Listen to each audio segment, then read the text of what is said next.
नमस्कार, स्वागत है आपका संवाद 365 में। आपके साथ मैं हूं दिग्विजय सिंह चौहान। हाजिर हूं उत्तराखंड की खबरों को लेकर। आइए नजर डालते हैं उत्तराखंड में क्या कुछ खास चल रहा है, क्या कुछ उत्तराखंड की खबरें हैं।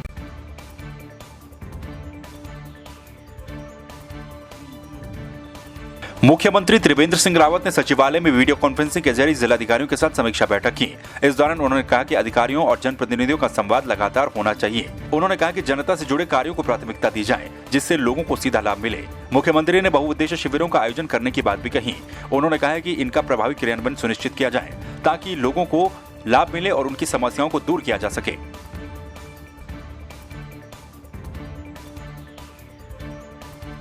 उत्तराखंड के पूर्व सीएम त्रिवेंद्र सिंह रावत हरिद्वार पहुंचे, जहां पूर्व में अपने दिए गए बयान का बचाव करते हुए नजर आए। आपको बता दें कि पूर्व में उनके द्वारा कहा गया था कि हरिद्वार को चीन का वुहान शहर नहीं बनने देंगे, जो कि काफी चर्चाओं में रहा था, जिसका संत समाज ने भी विरोध किया था। मुख्यमंत्री पद से हटने के बाद त्रिवेंद्र भोलेनाथ की शरण में पहुंचे। 4-5 दिनों से मैं कहीं निकला नहीं था, तो मुझे लगा कि आज भगवान भोलेनाथ जी से आशीर्वाद लेकर ही मुझे निकलना चाहिए। और मैंने यहाँ पर अभिषेक किया है और भोलेनाथ जी से प्रार्थना की है राज्य की सुख और समृद्धि के लिए। हमने भी यही कहा था कि कुंभ दिव्य भव्य होगा और कोविड गाइडलाइंस का पालन किया जाएगा।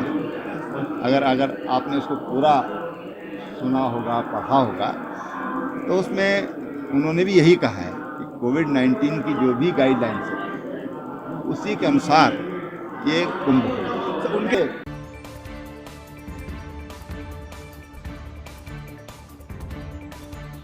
देश भर में बैंक कर्मचारियों की हड़ताल का असर हरिद्वार में भी देखने को मिला, जहां सरकारी बैंकों के निजीकरण के विरोध में 2 दिन तक कर्मचारी हड़ताल पर हैं। कुछ बैंकों ने पहले ही बता दिया कि उनके यहां हड़ताल की वजह से कामकाज बाधित होगा, यानी कि ग्राहकों को परेशानी होने वाली है। बैंक यूनियन हरिद्वार के जिला संयोजक राजकुमार सक्सेना का कहना है कि देश भर में 10 लाख से ज्यादा कर्मचारी हड़ताल में शामिल हैं। ये टोटल स्ट्राइक जो है पूरे ऑल ओवर इंडिया के अंदर टोटल बैंकिंग इंडस्ट्री द्वारा जो अभी बजट के दौरान जो गवर्नमेंट ने डिसीजन दिया कि जो 6 बैंक हैं उनको हम प्राइवेट कर देंगे, सरकारी बैंकों को। इसमें सेंट्रल बैंक है, पंजाब सिंध बैंक है, बैंक ऑफ इंडिया है, आपका बैंक ऑफ महाराष्ट्र है। इस तरह से जो 6 बैंक हैं उसके खिलाफ ये स्ट्राइक है, क्योंकि पहले उन्होंने मर्जर किया, अब वो प्राइवेट करना चाहते हैं उन सरकारी बैंकों को, जो कि आपको सबको पता है कि इस पर सरकारी बैंकों का रोल समाज में कितना इम्पोर्टेंट है। मैं इंडियन ओवरसीज बैंक से हूँ और का विरोध करने आई हूँ, और वाकई में निजीकरण का विरोध होना भी चाहिए। ये हमारी देश के जनता का भी सवाल है और हमारा भी सवाल है, इसीलिए हम यहाँ विरोध प्रकट करने आए हैं। बिल्कुल उग्र होगा। अभी हम 2 दिन की हड़ताल पर हैं। अगर सरकार ने हमारी आवाज़ नहीं सुनी तो हम अनिश्चितकाल हड़ताल पे भी जा सकते हैं। फिर देखिएगा देश की आर्थिक व्यवस्था का क्या हाल होता है अगर हम हड़ताल पे चले गए तो।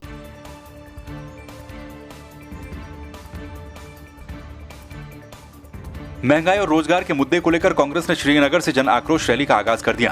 प्रदेश में बीजेपी सरकार के 4 साल पूरे होने से पहले कांग्रेस ने जन आक्रोश रैली निकालकर सरकार की नाकामयाबी को जनता के बीच में रखा। प्रदेश में कांग्रेस पार्टी के द्वारा जन आक्रोश रैली का आयोजन किया जाना है, जिसका शुभारंभ श्रीनगर से हो गया है। श्रीनगर रैली में कांग्रेस के कई बड़े नेता शामिल हुए। पूरा गढ़वाल उमड़ करके आया। ये इस बात का द्योतक है कि इस सरकार की जो गलत नीतियां हैं, गलत आर्थिक नीतियां, उससे आम जन त्रस्त है।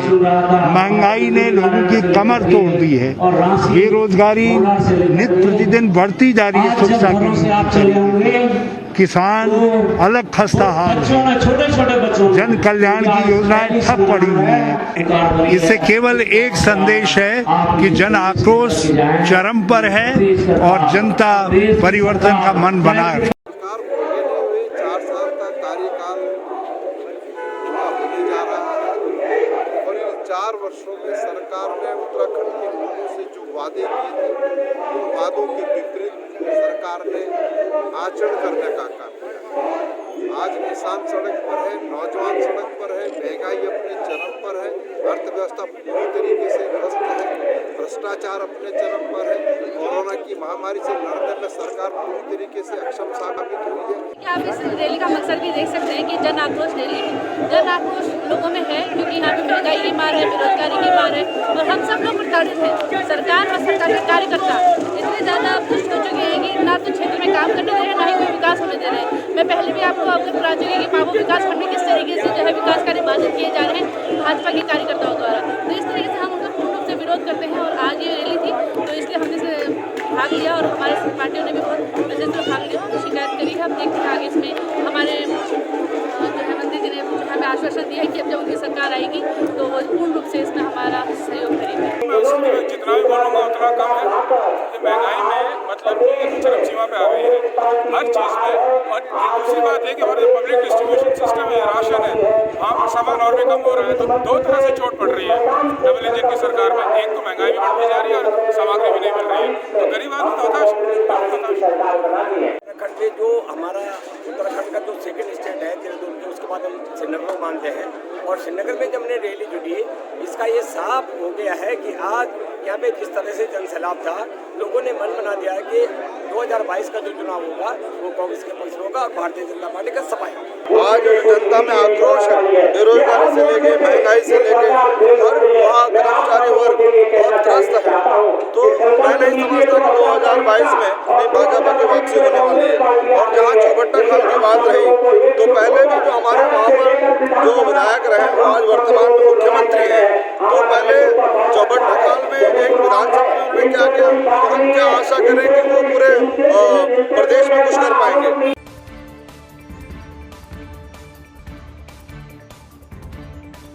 पिथौरागढ़ जिला सहकारी बैंक के गार्ड और चतुर्थ श्रेणी के पदों पर भर्ती की प्रक्रिया शुरू हो गई है। पिथौरागढ़ जिला सहकारी बैंक में 48 पदों के लिए विज्ञप्ति निकाली गई है, जिसे लेकर जिले के 1300 युवाओं ने आवेदन दिया है। स्थानीय स्पोर्ट्स स्टेडियम में सभी अभ्यर्थियों का फिजिकल करवाया गया। यहां से सफल अभ्यर्थियों का इंटरव्यू होगा, जिसके बाद चयनित किए जाएंगे।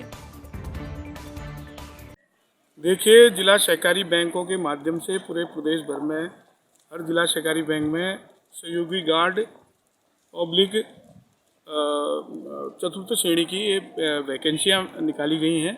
इसके अंतर्गत पिथौरागढ़ जिला सहकारी बैंक में 48 पोस्टों पर भर्ती के आवेदन आए हैं, जिसमें 1309 हमें आवेदन प्राप्त हुए हैं। और इसमें जो प्रक्रिया बनाई गई है उस प्रक्रिया में अलग अलग जैसे खेल कूद है, पढ़ाई है और उसके बाद फिजिकल है और लास्ट में इंटरव्यू, अलग अलग चीज़ के अलग अलग नंबर इसमें तय किए गए हैं। आज हमारी शारीरिक परीक्षा का पहला दिन है और इसमें लगभग 200 अभ्यर्थी इसमें शामिल हो रहे हैं।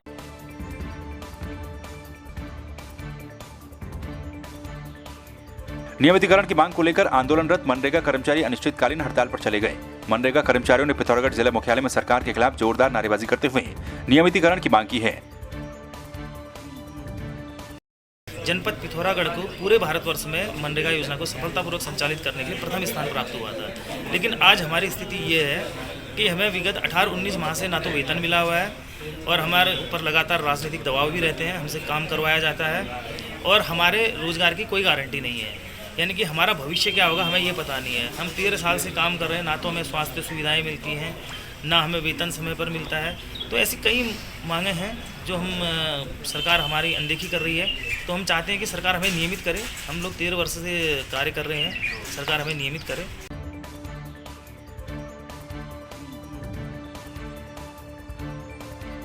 झूलाघाट के लटेश्वर मंदिर में मुंडन संस्कार में शामिल होने गई दादी और पोती रविवार को महाकाली नदी में बह गए थे, जिसके बाद एसडीआरएफ की टीम ने 8 वर्षीय लतिका का शव बरामद किया है, जबकि 55 वर्षीय दादी तारा देवी की तलाश जारी है। हाँ, कल जो है काली नदी के किनारे जो है जनेऊ संस्कार के लिए कुछ लोग आए हुए थे। उनमें से एक महिला 52 वर्ष की जो तारा देवी थी और उनके साथ में उनकी नातनी जो ललिता थी, उसका नदी के किनारे पैर फिसलने के कारण जो है दोनों बह गए थे, जिसमें से आज जो है लतिका जो 8 वर्ष की थी उसका शव जो है प्रातः मिल चुका है और तारा देवी को जो है ढूंढने के संबंध में अभी टीमें लगी हुई हैं।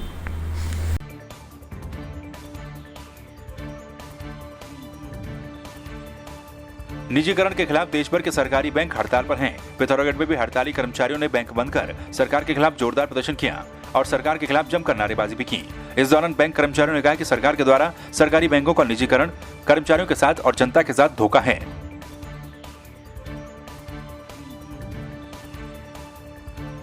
केंद्र सरकार के द्वारा बैंकों के निजीकरण के विरोध में 2 दिवसीय देशव्यापी हड़ताल का असर कोटद्वार में भी देखने को मिला। कोटद्वार में भी बैंक अधिकारियों और कर्मचारियों ने निजीकरण के खिलाफ जमकर नारेबाजी की और प्रदर्शन किया। उत्तरांचल बैंक एम्प्लॉयज यूनियन के जिला सचिव वीरेंद्र सिंह रावत ने कहा कि केंद्र सरकार बैंकों का निजीकरण करके देश की जनता के साथ साथ कर्मचारियों के साथ भी अन्याय कर रही है। दुनिया भर के जो है सर्विस चार्जेस जो है दुनिया भर के बड़ी हुई दरों पे सर्विस चार्जेस देते हैं और जनता से जो है लूट करके जो है कमा के खा के भाग जाते हैं। और आज आप देखिए कि देश में, हमारे देश में जो पूंजीपति कहलाते हैं, जिनके हाथों में आज ये केंद्र सरकार बैंकों को बेचने जा रही है, वो बैंक के डिफाल्टर हैं। उनका जो है केंद्र सरकार लोन माफ़ कर रही है और उन्हीं के हाथों में आज जो है बैंकों को बेच रही है और पब्लिक को और हमारे बैंक कर्मचारियों को इसका जो है खामियाजा भुगतना पड़ेगा। परेशान होंगे, इनकी नौकरियां चली जाएंगी, दर दर की ठोकरें खाने पड़ेंगे।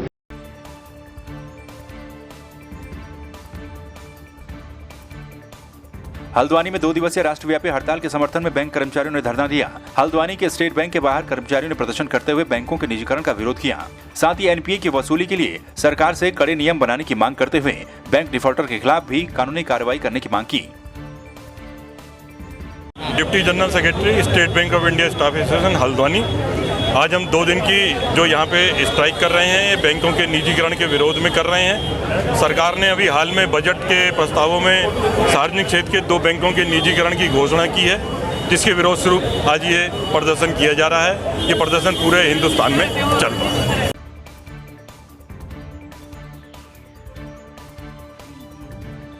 प्रदेश में 2022 के विधानसभा चुनाव को देखते हुए सभी राजनीतिक दलों ने तैयारी शुरू कर दी, तो वहीं अब समाजवादी पार्टी भी तैयारियों में जुट चुकी है। प्रदेश में बीजेपी के द्वारा किए गए फेरबदल पर समाजवादी पार्टी के प्रदेश प्रमुख महासचिव शोएब अहमद ने बीजेपी सरकार पर जमकर निशाना साधा। उन्होंने कहा कि जिस तरह से बीजेपी ने मुख्यमंत्री चेंज किया है, उससे प्रदेश की जनता पर कोई असर नहीं पड़ेगा, क्योंकि जनता इनके 4 साल के कार्यकाल को देख चुकी है। सत्ता परिवर्तन में जिस तरह परिवर्तन भारतीय जनता पार्टी द्वारा किए जा रहे हैं, चेहरे बदले जा रहे हैं और 4 साल के बाद इनको समझ में आ रहा है कि वो योग्य नहीं थे। अगर मुख्यमंत्री योग्य नहीं थे तो 4 साल इस प्रदेश की जनता को उनके हवाले क्यों किया, इस प्रदेश को क्यों डुबोया? और अयोग्य थे, नहीं सक्षम नहीं थे तो पहले हटा देना चाहिए था। अब ये तो वही वाली मैंने आपको बताया ना, बात वही है कि 4 साल इन लोगों को ये लगता है कि 4 साल 4.5 साल काट लेते हैं, लास्ट के 6 महीने में ये लोग सोए लोग जागते हैं। तो ऐसा कौन सा अलादीन का चिराग है इन नए मुख्यमंत्री के पास, या जो कैबिनेट में फेरबदल करा है कि ऐसा कौन सा काम कर लेंगे जो जनता को लुभाने का कार्य होगा, जिससे कि जनता इनसे खुश होकर इनकी पुरानी नाकामियों के ऊपर पर्दा डाल देगी।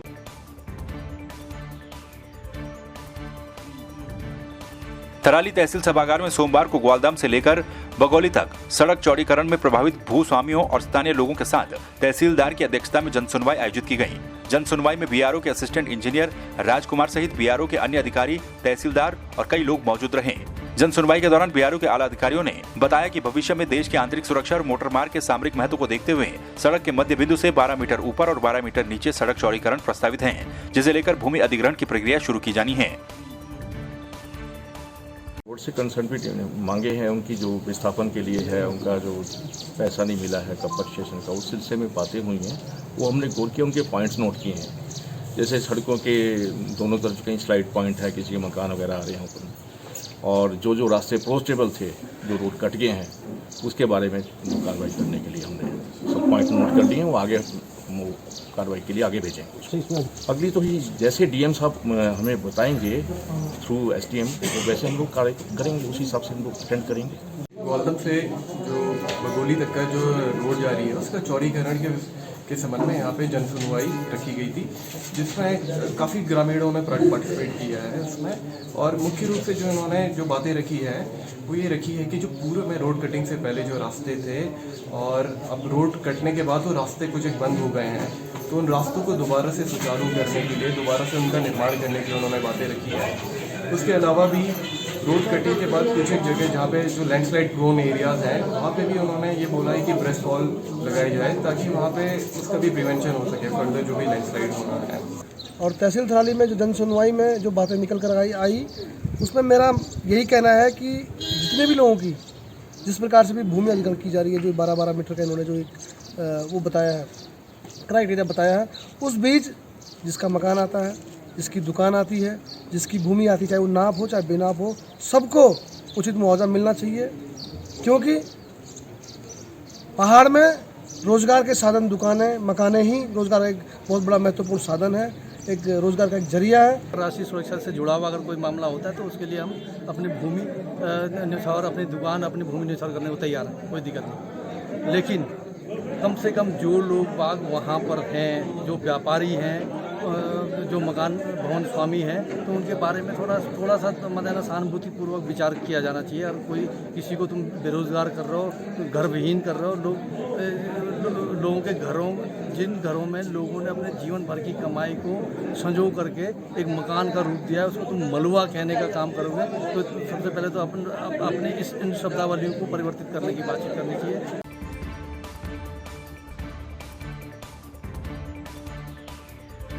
टिहरी में पुलिस के द्वारा सनसनीखेज हत्या का खुलासा करते हुए आरोपी को गिरफ्तार कर जेल भेज दिया गया। रिंडोल गांव निवासी 24 वर्षीय राजेश रतूड़ी का शव 9 मार्च को टिहरी जेल के पास मिला था, जिसके बाद परिजनों के द्वारा उसकी हत्या की आशंका जताई गई थी। पुलिस ने मामले का खुलासा करते हुए क्षेत्र के ही एक व्यक्ति को गिरफ्तार कर लिया, जिसने अपना जुर्म कबूल कर लिया है। बताया जा रहा है कि महिला को लेकर दोनों के बीच विवाद हो गया था। जनपद टिहरी गढ़वाल में कोतवाली नई टिहरी पर श्री मणिराम रतूड़ी द्वारा अपने पुत्र राजेश रतूड़ी की गुमशुदगी दर्ज कराई गई थी, जिस गुमशुदगी के क्रम में पुलिस के द्वारा काफ़ी सघन चेकिंग और खोजबीन अभियान चलाया गया, जिस क्रम में एक मृतक का शव टिहरी झील के पास बरामद हुआ पीपल डाली क्षेत्र में, और इसकी शिनाख्त गुमशुदा राजेश रतूड़ी के रूप में की गई। और इसकी जो हत्या थी उसमें ग्रामीणों का शक एक पर्टिकुलर सस्पेक्ट पर था और काफ़ी दबाव उस महिला की गिरफ्तारी के लिए पुलिस पर बनाया भी गया, परंतु किसी प्रकार के दबाव में कार्य ना करते हुए पुलिस द्वारा बहुत निष्पक्ष रूप से विवेचना की गई और जो भी एविडेंसेस हमारे द्वारा कलेक्ट किए गए, जो भी प्राइमा फेसी हमारे द्वारा सीन ऑफ क्राइम का भ्रमण करके और जो विभिन्न तकनीकी पुष्टि के पश्चात अभियुक्त गंभीर सिंह उर्फ गम्मा को गिरफ्तार किया गया है और अभियुक्त की निशानदेही से मृतक का मोबाइल फ़ोन और बैग भी बरामद हुए हैं। और इस क्रम में हमारी जो पुलिस टीम है उसके उत्साहवर्धन के लिए उन्हें 2500 रुपये का नकद पुरस्कार भी जनपद स्तर से दिया जाए।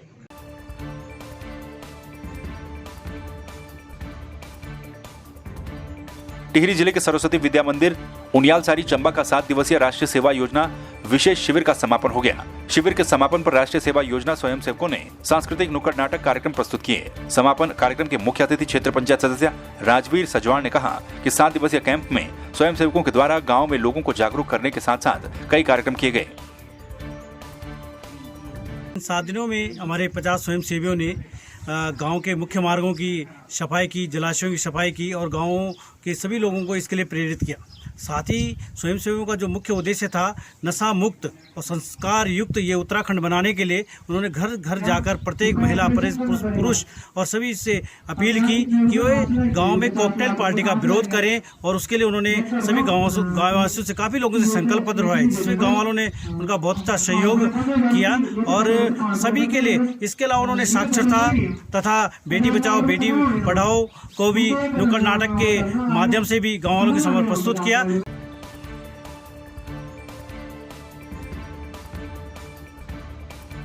यूएच सोसाइटी और मैत्री एडवेंचर क्लब की ओर से बेटी बचाओ बेटी पढ़ाओ को बढ़ावा देने के लिए एक साइकिल रैली का आयोजन किया गया। रैली मार्ग 15 किलोमीटर लंबा था, जिसमें 60 से ज्यादा प्रतिभागियों ने हिस्सा लिया। कार्यक्रम में प्रतिभागियों और स्वयंसेवकों को मोमेंटो और मेडल देकर सम्मानित भी किया गया। देहरादून के दून विहार के पार्षद संजय नौटियाल मुख्य अतिथि रहे। तो आपने देखा उत्तराखंड में क्या कुछ खास चल रहा है, क्या कुछ उत्तराखंड की खबरें रही। एक बार फिर से आपके सामने हाजिर होंगे उत्तराखंड की कुछ और खबरों के साथ। तब तक के लिए आप बने रहिए संवाद 365 के साथ। नमस्कार।